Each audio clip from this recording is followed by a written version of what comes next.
G'day fellas and welcome to a casted game. We are here once again on the brand new patch for a brand new expansion to watch two pro players go up against each other on Prairie of all maps. This game is EGC TV's, or part of EGC TV's EGC Finals. A lot of EGC right there. Ladies and gentlemen, let's introduce our players for today. Sporting it on the south side of the map in the color blue, playing as the Byzantines representing Team Elephant. We've got Louis MT. And on the north side of the map in the color red, playing as the Malians, we've got Puppy Paw. Ladies and gentlemen, if you're enjoying this Age of Empires 4 content, jeez, look at all those sheep. Make sure you leave a like on the video. If we can get up to, how many sheep have we got here? 7. If we can get 7 likes on the video, you're going to make a happy little drongo.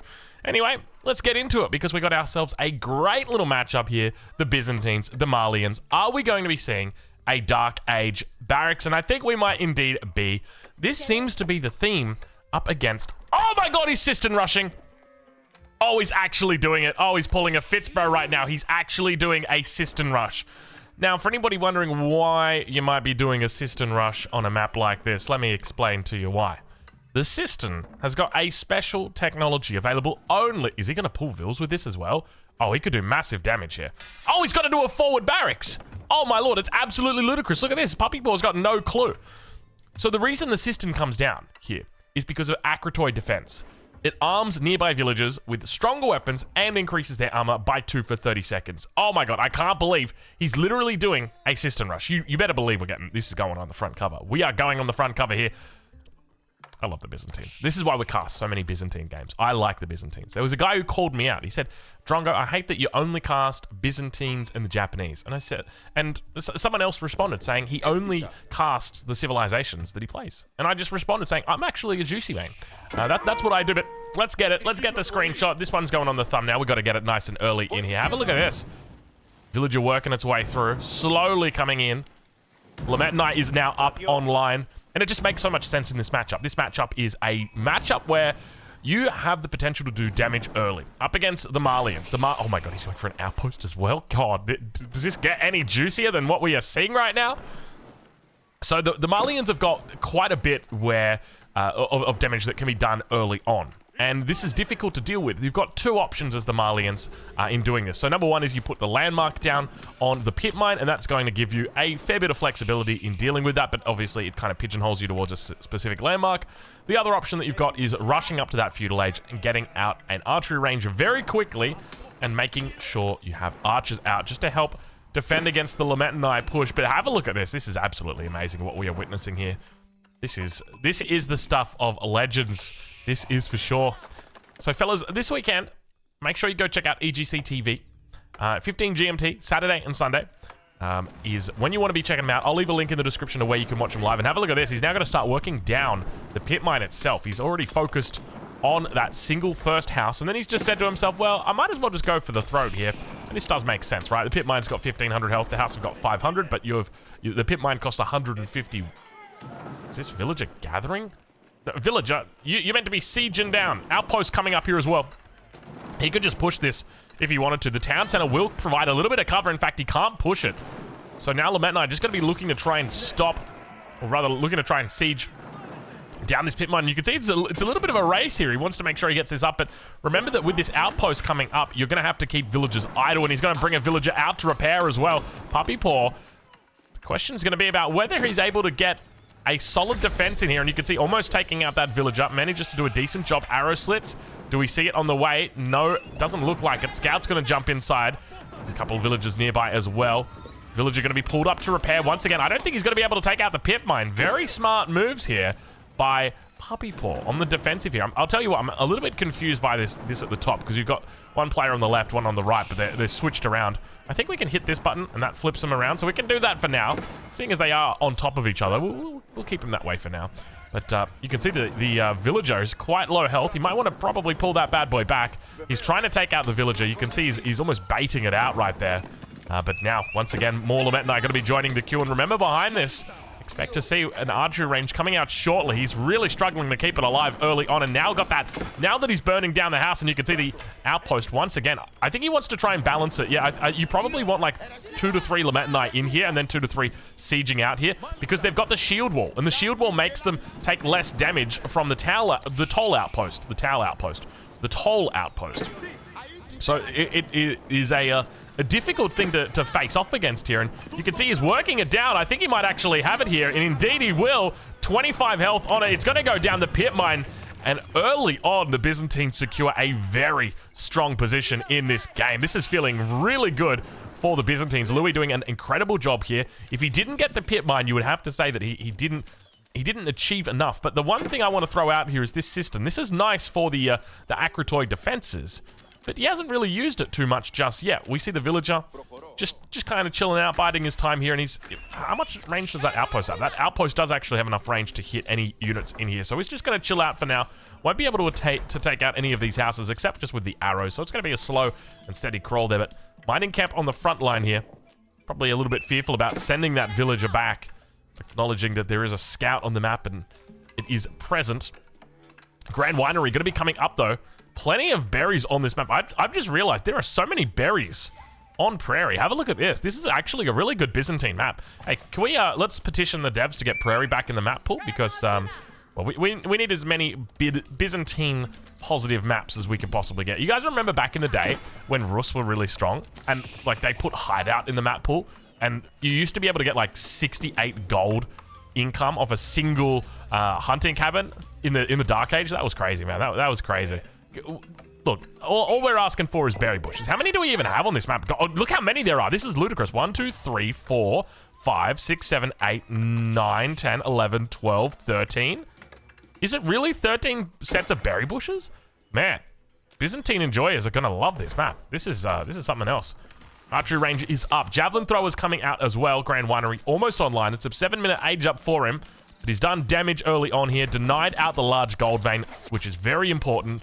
And of course, has managed to take out that pit mine, which was the main focus. As long as he's able to take that out, he's doing significant damage. And now that villager pulled up to do a little bit of repairing, but he's got to be careful. He might be in range here. Not going to be for the moment. Scout comes out, and we see immediately in the archery range gets thrown down for him.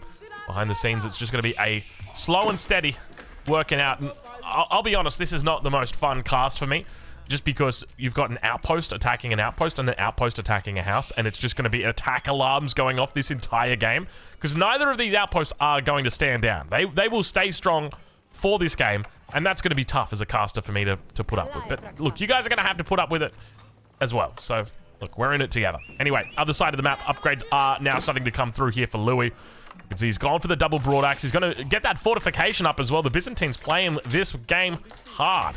We can say that much for sure. Walls also starting to come up as well now for our Malian player in the north, Puppy Paw. Slowly but steadily working towards that passive economy. Remember, with the Malians, it's all about getting that passive economy going. You want to start growing those cows.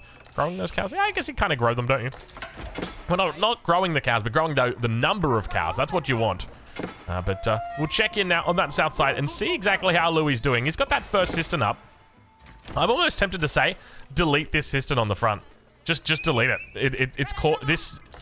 I mean, it's cute and it's nice, but unless you're going to pull like 4 or 5 villagers out here and, you know, really try and contest your opponent, it doesn't really feel that useful to be out here. It doesn't achieve anything. So I think it's just worthwhile just getting rid of it. Just, you know, let it snow, that sort of thing. Let it go. Mercenary house now going to come up behind the scenes as well. Let's check in with Louis and see how he's doing with regard to that cistern. He's only got the single one up at the moment, but it seems to be buffing everything, so not doing terribly. Mercenary house coming out. Now, what's the best mercenary for him? I'm thinking probably the Keshik. Keshik would make sense here. You could also go into javelin throwers yourself, but doesn't really seem like the winning move or the winningest move.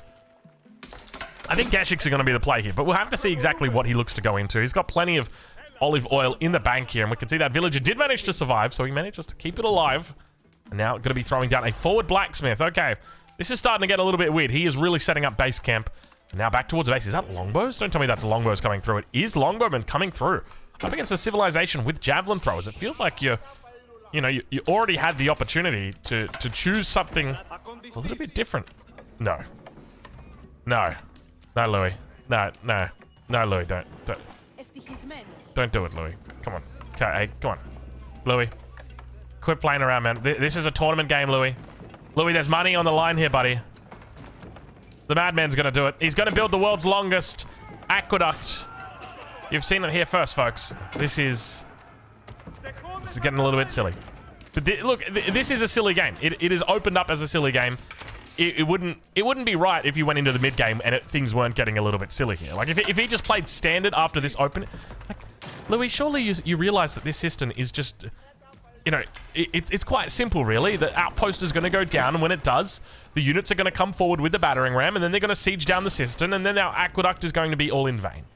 But Louis, I'm going to let you cook, even if you might be cooking up a little bit of poison for yourself. Not to mention your aqueduct. You're doing a little bit of the drongo right here. Aqueduct to the archery range. Maybe one day the archery range will grow up and be a real boy. We'll have to wait and see, though. And now pushing forward the javelin. This is where they get strong. They've got that extra little bit of range. The Donzo's going to help them out as well. He's going to have to fall back away from this position. It's way too many ranged units here. You can see the javelin just continuing to push through. And this is where you can see the significant importance of having cavalry out here. The cavalry on the field would give him a decent response to these javelin throw, but of course there are Donzos online as well. Barracks now will be going down, and that cistern with the world's longest aqueduct, which by the way is still actively being built, continues to survive, continues to thrive on the front.